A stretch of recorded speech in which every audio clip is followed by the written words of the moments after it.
ในตอนบ่ายของวันที่9 กรกฎาคม 2018 นี้ท่านปริญญาเอกอำเภอพันธจรห้องเลขาปากแขวงประธานสภาประชาชนแขวงสวรรณเขตท่านคำพูนตูไปทูลห้องเจ้าแขวงสวรรณเขตพร้อมด้วยคณะที่มาจากแขวงท่านกพุยศรีบุญเฮืองเจ้าเมืองวิฬาบุรีพร้อมด้วยคณะกรรมการที่ตามกวดการและปฏิสังขรณ์ประธานนางลาวได้ลงกวดการผลสำเร็จของการปฏิสังขรณ์ประธานนางลาวองค์ประธานใหญ่ภายหลังที่องค์ประธานดังกล่าวได้รับการปฏิสังขรณ์คืนสำเร็จแล้วซึ่งได้ใช้ระยะเวลาของการลงมือจัดตั้งปฏิบัติเป็นเวลา4 เดือนโดยแม่นบริษัทณัฐวงศ์ก่อสร้างและซ่อมแปลงเคหสถานจำกัดเป็นผู้รับเหมา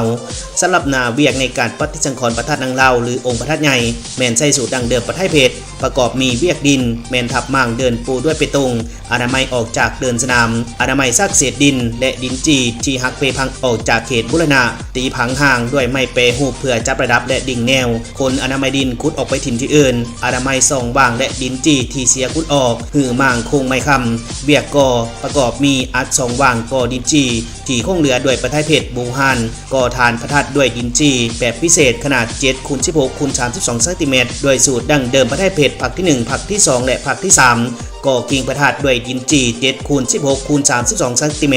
ด้วยสูตรดังเดิมพระไทยเพชรก่อเสริมบัวเทิงพระธาตุและก่อเสริมบัวอลุมพระธาตุด้วยดินจีสำหรับการกวดการในครั้งนี้เห็นว่ามีหลายจุดที่จะเพิ่มเข้าในการปฏิสังขรณ์ซึ่งหลายภาคส่วนก็เห็นดีให้มีการโบกองค์พระธาตุใหญ่ของพระธาตุนางลาวเพื่อให้มีความแน่นหนาถาวรและอยู่คู่กับชาวพุทธไทยเมืองวังคำหรือชาวเมืองวิฬาบุรีตลอดไปทั้งเป็นสถานที่เคารพบูชานบไหว้ของชาวพุทธนิกชนทุกคนแห่งที่มีจิตใจเลื่อมใสศรัทธาในองค์พระธาตุนางลาว